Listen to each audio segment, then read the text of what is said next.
अम्मा बअद फ़अऊज़ु बिल्लाहि मिनश्शैतानिर्रजीम बिस्मिल्लाहिर्रहमानिर्रहीम। यहसबुहुमुल जाहिलु अग़नियाअ मिनत-तअफ़्फ़ुफ़ ला यसअलूना अन्नास इल्हाफ़ा। सदक़ल्लाहुल अज़ीम व बल्लगना रसूलुहुन नबियुल अमीनुल करीम व नहनु अला ज़ालिका लमिनश शाहिदीन वश्शाकिरीन वल्हम्दुलिल्लाहि रब्बिल आलमीन। एक मरतबा दुरूद पाक पढ़ लीजिए। अल्लाहुम्मा सल्लि अला सय्यिदिना मौलाना मुहम्मद व अला आलि सय्यिदिना व अला आलि सय्यिदिना मौलाना मुहम्मद। मोहतरम हज़रात,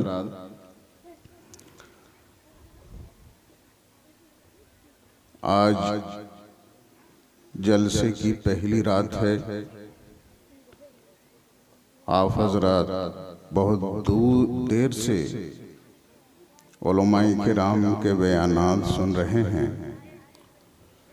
बहुत ही मुख्तसर सी गुफ्तगू होगी आज इंशाअल्लाह तबारक व तआला।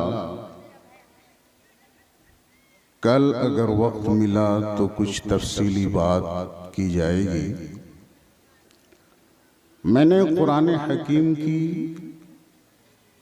एक आयत करीमा की तिलावत की है।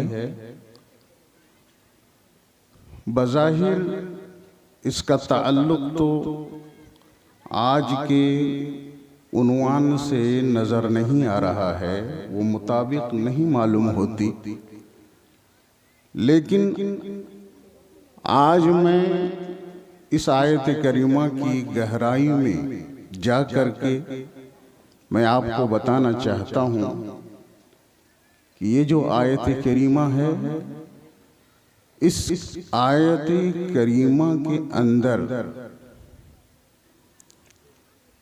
आज के दौर में जो मदरसा है और मदरसे में जो तालिब इल्म दीन हासिल करते हैं, कुरान पढ़ते हैं, हदीस का दर्स हासिल करते हैं, उन तालिब इल्मों का जिक्र है जो रसूल पाक सल्लल्लाहु ताला अलैहि वसल्लम के सामने तालिब इल्म होकर के बैठते थे और नबी उन्हें पढ़ाते थे। तो इसका ताल्लुक मदरसे से भी है और तालिब इल्म से भी है। इस आयत करीमा में उन सहाबे किराम की खूबी बयान की गई है जो सहाबे किराम मस्जिद नबवी शरीफ में बैठकर नबी से कुरान का दर्स लिया करते थे। जो हुज्जाज किराम है, जो हाजी हैं, हज को जाते हैं और मस्जिद नबवी की ज़ियारत जिन्होंने की है वो जानते हैं कि मस्जिद नबवी का जो रियाजुल जन्ना है, रियाजुल जन्ना के पीछे पूरब की तरफ एक जगह है, एक चबूतरा है। वो रसूल कायनात सल्लल्लाहु ताला अलैहि वसल्लम के ज़माने में उस चबूतरे पर अल्लाह के नबी ने शामियाना तन दिया था, साइबान कर दिया था। उस जगह का नाम है सुफ़ा। सुफ़ा के माने है चबूतरा। ये चबूतरा होता है ना, वो चबूतरा बना हुआ था उस वक्त भी अल्लाह के नबी के ज़माने में। वहां पर कुछ सहाबाए किराम अपना घर बार छोड़ करके नबी की बारगाह में आकर के अपना पूरा वक्त गुजारते थे। कभी कभी 70 सहाबाए किराम होते थे और उनकी तादाद बढ़ती थी। तो तफसीर की किताबों में आया है, हदीस की किताबों में आया है कि कभी कभी 400 सहाबाए किराम भी हो जाते थे। घर बार से उनका कुछ भी मतलब नहीं होता था। घर बार छोड़ करके वो मस्जिद ही में रात दिन पड़े रहते थे और अल्लाह के नबी से कुरान सीखते थे, नबी की बातें सुनते थे। और जब नबी का हुक्म होता था कि फला जगह फला सहाबी चले जाओ और वहां जाकर के वहां की बस्ती में जाकर के लोगों को कुरान सिखाओ, दीन सिखाओ, तो नबी का हुक्म पाकर के वो सहाबाए किराम उस बस्ती में चले जाते थे और वहां जाकर के लोगों को कुरान सिखाते थे। उन सहाबाए किराम को असहाबे सुफ़्फ़ा कहा जाता था। असहाबे सुफ़्फ़ा यानी चबूतरे में रहने वाले सहाबाए किराम। उन्हें न अपने खाने की फिक्र होती थी, न कपड़ों की फिक्र होती थी। हजरत अबू हुरैरा रज़ियल्लाहु तआला अन्हु उन्हीं सहाबाए किराम में से थे। हजरत अबू हुरैरा रज़ियल्लाहु तआला अन्हु असहाबे सुफ़्फ़ा में से थे। वो बयान फरमाते हैं कि ये इतने गरीब होते थे, इतने गरीब होते थे कि उनके पास एक कंबल होता था, किसी के पास एक चादर होती थी जिसको वो सर पे रख करके नीचे तक अपने सतर को वो ढांपा करते थे। सिर्फ एक चादर होती थी, वो चादर किसी के की पिंडली तक, किसी के घुटनों के नीचे तक, बस एक चादर, एक कंबल, किसी को तहबंद भी नसीब नहीं होता था। और उनके खाने पीने का हाल ये था, वो कमाते तो नहीं थे, उन्होंने अपने आप को दीन के लिए वक्फ कर दिया था, दीन के रास्ते में अपने आप को वक्फ कर दिया था। वो कमाते नहीं थे, खेती बाड़ी नहीं करते थे। हजरत अबू हुरैरा रज़ियल्लाहु तआला अन्हु ये इतने जलीलुल क़द्र सहाबी असहाबे सुफ़्फ़ा में से थे। उनसे तकरीबन 5000 से ज्यादा हदीसें अल्लाह के नबी की मरवी हैं। बोलो सुभान अल्लाह। बोलो कितने हैं?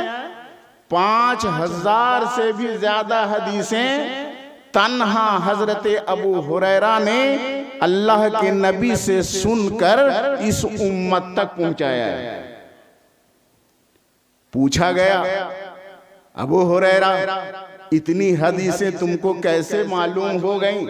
अरे सिद्दीक़ अकबर तो तुमसे अफजल, उमर फारूक तुमसे अफजल, उस्मान गनी तुमसे अफजल, मौला अली तुमसे अफजल, उनके घर वालों को इतनी हदीसें याद नहीं? नबी के अहले बैत में से मौला अली से इतनी ज्यादा हदीसें नबी की मरवी नहीं है, तुमको इतनी हदीसें कैसे मालूम हो गई? हजरत अबू हुरैरा रज़ियल्लाहु तआला अन्हु ने जवाब दिया था कि और मेरे भाइयों का हाल तो ये था कि कोई बिजनेस करता था, तिजारत करता था, कोई खेती बाड़ी करता था, तो लोग तो अपनी खेती बाड़ी में होते थे, अपनी तिजारत और बिजनेस में मसरूफ होते थे। लेकिन अबू हुरैरा का क्या था? बस थोड़ा सा खा पी लिया जान बचाने के लिए। अबू हुरैरा का काम ये था, खा पी लो और नबी के दरबार में आकर पड़े रहो। तो नबी जितनी हदीस बयान फरमाते थे, सबसे ज्यादा अबू हुरैरा उन हदीसों को सुना करता था। मेरे दोस्तों और बुजुर्गों, प्यारे नबी ने एक मर्तबा हजरत अबू हुरैरा को इतना नवाजा कि आप ताज्जुब करेंगे। हजरत अबू हुरैरा हदीसें तो सुनते थे, लेकिन पहले पहले हाल उनका ये था कि हदीसें उनको याद नहीं रहती थी, भूल जाते थे। एक मर्तबा अल्लाह के नबी से उन्होंने शिकायत की, या रसूल अल्लाह, आपसे जो हदीसें सुनता हूँ वो याद नहीं रख पाता हूँ। या रसूल अल्लाह, मेरा हाफजा कमजोर है। तो आका ने क्या किया? ये नहीं कहा कि मुकव्वी ग़िज़ा खाओ, अच्छा खाना खाओ, फल फ्रूट इस्तेमाल करो। नबी ने ये नहीं फरमाया। क्या इरशाद फरमाया? अबू हुरैरा, अपनी चादर को मेरे सामने फैला दो। अबू हुरैरा, अपनी चादर मेरे सामने फैला दो। बुखारी शरीफ की हदीस है, अबू हुरैरा ने नबी के सामने अपनी चादर फैला दी। अब नबी के हाथ में दुनिया देख रही है, कुछ नहीं है, नबी का हाथ खाली है। प्यारे नबी क्या फरमा रहे हैं? अबू हुरैरा, चादर बिछा दो। हजरत अबू हुरैरा ने चादर फैला दी। प्यारे नबी ने ऐसे हाथ लिया, ऐसे एक लप जैसे होता है, एक लप ऐसे लिया, कुछ भी नहीं है, ऐसे उठा करके ऐसे दे दिया, फिर लिया, फिर दे दिया। अब फरमाया, अबू हुरैरा, अब चादर को अपने सीने से लगा दो। हजरत अबू हुरैरा का बयान है, प्यारे नबी ने जैसे चादर में कुछ अता फरमाया, हालांकि वो खाली चादर थी, हुक्म हुआ, अबू हुरैरा, चादर को अपने सीने से लगा दो। मैंने नबी के हुक्म के मुताबिक जब चादर को अपने सीने से लगाया तो मेरा सीना इल्म से रोशन हो गया। अब मैं जो कुछ भी सुनता था कुछ भूलता नहीं था। ये हाल हो गया मेरे दोस्त और बुजुर्गों। वो हजरत अबू हुरैरा रात दिन नबी की बारगाह में, नबी के तालिबे इल्म और नबी पढ़ाने वाले मुअल्लिम, टीचर नबी हैं। अबू हुरैरा पढ़ने वाले हैं और ऐसा पढ़ा रहे हैं कि पढ़ा भी रहे हैं और पिला भी रहे हैं।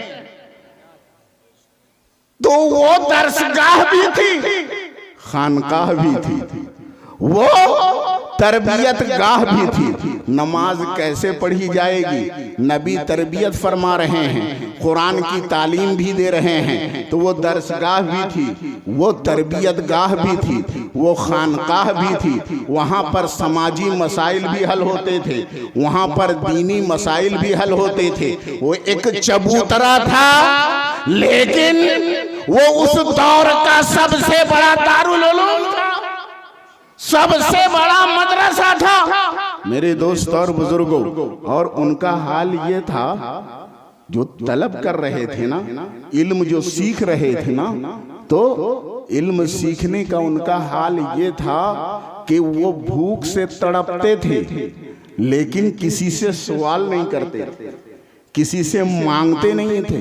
तो इल्म का वकार ये है, इल्म की शान ये है, जो इल्म दीन का तालिब होता है, इल्म दीन का हासिल करने वाला होता है, जो सच्चा दीन का तालिब इल्म होता है, वो भूखा रहे लेकिन किसी के सामने वो दस्ते सवाल दराज नहीं करता, कभी वो मांगता नहीं। मेरे दोस्तों, हजरत अबू हुरैरा रदियल्लाहु ताला अन्हु का बयान है कि एक मर्तबा ऐसा हुआ, मैं भूख से बहुत बेताब था, तड़प रहा था। मैं मस्जिद नबवी से बाहर निकला और निकल करके मैं रसूल कायनात सल्लल्लाहु ताला अलैहि वसल्लम के हुजरा शरीफ के अंदर गया। आकाए कायनात सल्लल्लाहु ताला अलैहि वसल्लम के सामने दूध का एक प्याला था। दूध का एक प्याला जो किसी ने तोहफे में भेजा था। आकाए कायनात ने समझ लिया अबू हुरैरा भूख से बहुत ज्यादा परेशान हैं। आका ने फरमाया अबू हुरैरा बहुत ज्यादा भूख लगी है ना? हाँ या रसूल अल्लाह, भूख तो बहुत ज्यादा लगी है। आका फरमाते हैं जाओ चबूतरे में जितने सहाबा हैं, जितने असहाबे सुफ़ा हैं, सबको बुला के लाओ, सबकी दावत है। अब अबू हुरैरा हुक्म की तामील करते हुए आगे बढ़े, लेकिन दिल में सोचने लगे एक प्याला दूध है, ये तो मैं तन्हा ही पी जाऊंगा, मेरी भूख खत्म नहीं होगी। वहां तो कम से कम 70 सहाबा किराम होंगे, असहाबे सुफ़ा होंगे, वो भी पिएंगे, तो फिर मिलेगा क्या मुझे? ये सोचने लगे। लेकिन फिर सोचा अरे जिन्होंने दावत दी है खिलाएंगे तो वो, फिर हमें क्या सोचना है? देखना है दावत देने वाले को, ये देखना नहीं है क्या? देखना है दावत देने वाला कैसा है। तो जब वो दावत देने वाला वो ऐसा है कि उसके वसीले से पूरी कायनात खा रही है, तो फिर सोचना क्या है। हजरत अबू हुरैरा जाते हैं, असहाबे सुफ़ा को दावत देते हैं। प्यारे नबी ने बुलाया है, चलो दावत दी है। सारे असहाबे सुफ़ा 70 की तादाद में थे। प्यारे नबी की बारगाह में सब पहुंचे, एक एक करके बारी बारी। प्यारे नबी ने फरमाया अबू हुरैरा हर एक के सामने प्याला ले जाओ दूध का और बोलो पेट भर के पी लो। अब हज़रत अबू हुरैरा बारी बारी हर सहाबी के पास वो प्याला लेके जा रहे हैं, पी लो। अब उसने भरपेट दूध पी लिया। अब दूसरे के पास गए, भरपेट उसने भी पिया। तीसरे के पास गए, हर एक ने पेट भर के दूध पी लिया, शिकम सैर हो गए। अब प्याले में दूध जैसा का तैसा है। आते हैं या रसूल अल्लाह, सब ने पी लिया है। आका ने फरमाया अबू हुरैरा अब मैं बचा हूं और तुम बचे हो, अब तुम पहले पी लो। ये होते हैं देने वाले। आका ने फरमाया अबू हुरैरा पहले तुम पी लो। अब हजरत अबू हुरैरा ने पीना शुरू किया, अब उसके बाद छोड़ दिया। आका ने फरमाया और पियो, और पियो। हजरत अबू हुरैरा ने फिर मुंह लगाया, फिर पिया। नबी ने फरमाया अबू हुरैरा और पियो। बार बार नबी फरमा रहे और पियो, और पियो। हजरत अबू हुरैरा अर्ज करते हैं या रसूल अल्लाह, कसम है उस जात की जिसने आपको रसूल और पैगंबर बना करके भेजा है। या रसूल अल्लाह मैं सच बोल रहा हूँ, अब मेरे पेट में कुछ भी गुंजाइश नहीं है, कुछ भी जगह नहीं है। या रसूल अल्लाह, आकाए कायनात ने फरमाया अबू हुरैरा तुमने पेट भर के पी लिया? या रसूल अल्लाह हाँ मैंने पी लिया। अब आकाए कायनात ने प्याले में मुंह लगाया और दूध को पी लिया।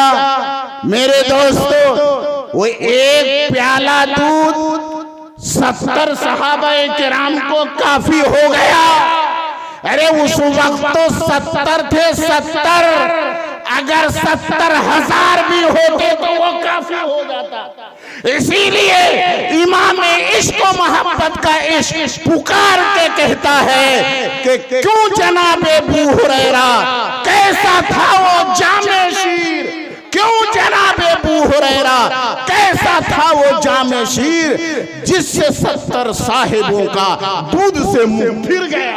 बेशक सुभान अल्लाह, सुभान अल्लाह। नारे तकबीर, नारे रिसालत, नारे रिसालत, नारे तकबीर, नारे रिसालत। तो बात मैं ये कर रहा था, तालिबे इल्म थे हजरत अबू हुरैरा और पढ़ाने वाले थे नबी, और मदरसा था वो सुफ़ा।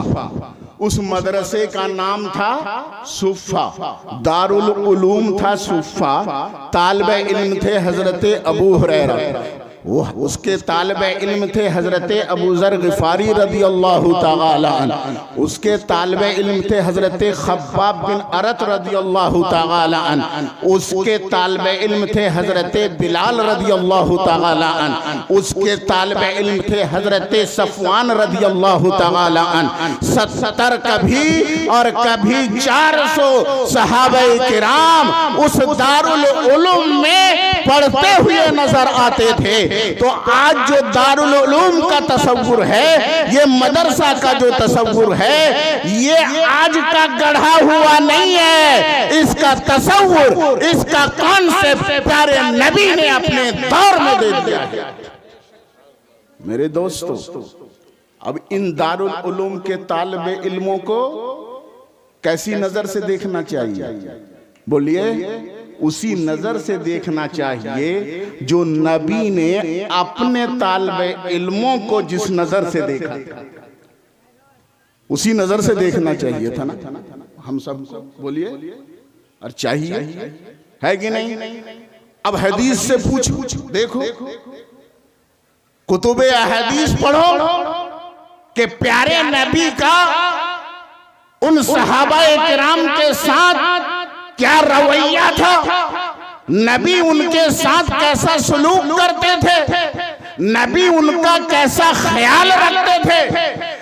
पहले उनका ख्याल, अपने घर का ख्याल नहीं, अपनी बेटी फातिमा का ख्याल पहले नहीं। एक मर्तबा जंग में कुछ कैदी आए और कुछ बांदियां आई, तो हजरत फातिमतु ज़हरा रज़ियल्लाहु तआला अन्हा ने अपने अब्बा से, प्यारे आका से अर्ज किया, अब्बा जान, मैं चक्की पीसते पीसते थक जाती हूँ, हाथ में छाले पड़ जाते हैं, मैं रस्सी खींचते खींचते परेशान हो जाती हूँ, पानी भरते भरते परेशान हो जाती हूँ। या रसूल अल्लाह, आज तो बांदियां बहुत आई हुई है ना, उनमें से एक बांदी मेरे घर के लिए भी अता हो जाए या रसूल अल्लाह। मेरे दोस्तों, हम और आज आप होते, आज हमारे पास ये होता, अगर ये हाल होता तो हमारा क्या हाल होता? पहले हम अपने घर को तरजीह देते, अपनी बेटी की ख्वाहिश पूरी करते ना। बोलिए। लेकिन आकाए कायनात रहमतुल लिल आलमीन सल्लल्लाहु तआला अलैहि वसल्लम का अंदाज देखो, अपने तालिबे इल्मों का कैसा ख्याल रखते हैं। फरमाते हैं, फातिमा, मुझे ये गवारा नहीं है कि मेरे तालिबे इल्म अबू बकर भूखे, अबू हुरैरा भूखे रहें, अबू ज़र ग़िफ़ारी भूखे रहें, सफ़वान भूखे रहें, असहाबे सुफ़ा जो तालीम हासिल करने वाले मेरे दारुल उलूम के तालिबे इल्म हैं, ये भूखे रहें और मैं तुमको बांदी दूं, खादिमा दूं, ऐसा हरगिज नहीं हो सकता है। मैं इन बांदियों को बेच करके इसकी कीमत अपने मदरसे के तालिबे इल्मों पर खर्च करूंगा। हज़राते गिरामी, प्यारे नबी ने हमें ये दर्स दे दिया है, तुम अपनी जरूरत पहले मत देखो, देखो तालिबे इल्मों को जरूरत किस चीज की है, उनकी जरूरत पहले पूरी करो। इस आसरे में ना रहो, वो मांगेंगे तो देंगे, इस आसरे में मत रहो, उन्हें मांगने ही ना दो।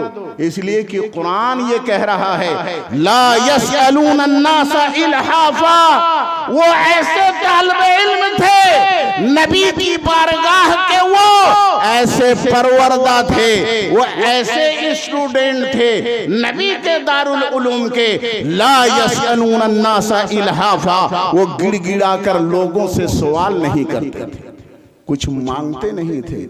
लेकिन हमारी कितनी बेगैरती है, हमने कभी ख्याल किया, कभी हम मदरसा गए, कभी हमने देखा कि तालिबे इल्मों को शायद इस जाड़े में कंबल की जरूरत होगी, शायद उन्हें रुपये पैसे की जरूरत होगी, जरूरत अपनी बाद में, पहले ये दीनी तालिबे इल्मों की जरूरत का ख्याल रखो, तभी सही मानों में तुमको नबी का फैज मिलेगा और तुम्हारे घरों में खुशहाली आएगी, बरकत आएगी। मेरे आका फरमाते थे अपने सहाबा से, ऐ मेरे सहाबा, ये जो मेरे अहले सुफ़ा हैं, मेरे मदरसे के जो ये तालिबे इल्म हैं, ये तुमसे कुछ मांगते नहीं है, ये भूखे प्यासे रह जाते हैं, खाने के लिए कुछ नहीं मांगते। तो तुम जब मस्जिद में आओ तो कोई ना कोई खाने का सामान लेके आओ, खजूर का कोई गुच्छा लेके आओ और उन्हें इस तरीके से दो कि उन्हें पता भी ना चले, किसी भी जगह पे लटका दो, किसी सुतून में लटका दो, ताकि जब जरूरत हो तो वो अपनी भूख मिटा सके वो खजूरें खाकर। आक़ाए कायनात ने ये भी हुक्म दिया था कि इनके लिए इंतजाम करो, खाने का इंतजाम करो। प्यारे नबी ने फरमा दिया था, जिसके घर में 2 आदमी का खाना बनता है वो एक तीसरा भी यहां से लेके जाए, तीसरे को मेहमान बना करके लेके जाए, और जिसके घर में 3 का बनता है वो चौथे को लेके जाए, जिसके यहाँ 4 बनता है वो 5वें को लेके जाए। हजरत अबू बकर सिद्दीक रज़ियल्लाहु ताला अन्हु 3 आदमियों को अपने साथ लेके आते थे, 3 को लेके आते थे। उनका ये तरीका था, घर में जो खाना बनता था ना, तो उस खाने में 3 असहाबे सुफ़ा को वो शरीक करते थे, गोया 3 तालिबे इल्मों को वो खिलाया करते थे अपने घर में। बात समझ में आ रही है ना? और अल्लाह के नबी क्या करते थे? बुखारी शरीफ की हदीस में आया है कि प्यारे नबी 10 को लेके जाते थे। कितने को? 10 को। सिर्फ बोलते नहीं थे, खुद करके दिखाते थे। मेरे दोस्तों और बुजुर्गों, खुशनसीब हैं वो लोग जो मदरसे के तालिबे इल्मों को अपने घर में खिलाते हैं। ये मत समझो ये खिला करके तुम एहसान कर रहे हो, ये खिला रहे हो तो ये आखिरत का सामान तुम तैयार कर रहे हो, आखिरत की पूंजी ये तैयार हो रही है, यही आखिरत में काम आने वाला है। जो कुछ है ये तो दुनिया में फना हो जाने वाला है, इसे छोड़ करके तुम जाओगे, जो साथ लेकर के जाओगे वो नेक अमल है। मेरे दोस्तों और बुजुर्गों, तुम मदारिस का ख्याल रखो, मदरसों को आगे बढ़ाओ, मदरसों को मजबूत करो, उसके तालिबे इल्मों की खिदमत करो, उसके उलमाए दीन की खिदमत करो, और जो ज़रूरतें हैं मदरसे की उन ज़रूरतों को पूरा करने की कोशिश करो। अल्लाह तबारक व तआला हम सबको खैर की तौफीक अता फरमाए। व आखिरु दाअवाना अनिल हम्दुलिल्लाहि रब्बिल आलमीन।